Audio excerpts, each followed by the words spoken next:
একবার একটি টিয়া পাখি মনের সুখে একটি গাছের মধ্যে বসেছিল।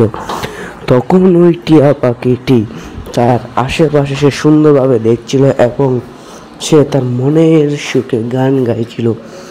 তখন হঠাৎ করে সে দেখতে পেল একটি বানর গাছের মধ্যে লাফিয়ে লাফিয়ে তার দিকে আসছে এবং তার যে গাছ আছে সেটাকে ওই বানরটি ভেঙে ফেলতে চাইছে।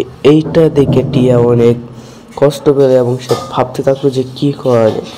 তখন সে তার বান্ধবীর সাথে কথা বলল এবং কিছুক্ষণ পরেই টিয়াটি বানরকে বলল, বানর ভাই, আপনি অনেক চালাক, আপনি অনেক বুদ্ধিমান, আমি আপনার ভবিষ্যৎ বলে দিতে পারি। তখন বানর বলল, আচ্ছা তাহলে বলো আমার ভবিষ্যৎ। তখন বানরটি বলল, বানর, আপনি কিছুদিন পর এই এলাকার সব থেকে বড় রাজা হবেন, মহারাজা হবেন এবং সকল প্রাণীদের নেতা হবেন আপনি। এই কথা শুনে বানর অনেক খুশি হলো এবং সে চলে গেল। তখন তার আশেপাশে বসে থাকা টিয়া পাখির সাথে সে কথা বললো এবং বলল যে, তুমি ওকে মিথ্যা কথা বললে কেন? তখন ও বলল, আমি যদি মিথ্যা কথা না বলতাম তাহলে ও হয়তো আমায় মারতে পারতো। কিছুক্ষণ পর বানর আবার এলো এবং বানর বলল, টিয়া পাখি, তুমি আমার আবার ভবিষ্যৎবাণী করো।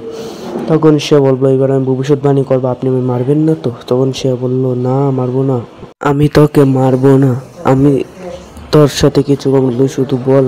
তখন বলল, তুমি যদি এইভাবে যদি দুষ্টামি করতে থাকো তাহলে সারা বনের মানুষ, সারা বনের প্রাণী তোমায় এই জঙ্গল থেকে তাড়িয়ে দিবে। তখন এই কথা বানর অনেক রাগ করলো এবং ওই টিয়া পাখি গাছ ভেঙে ফেললো।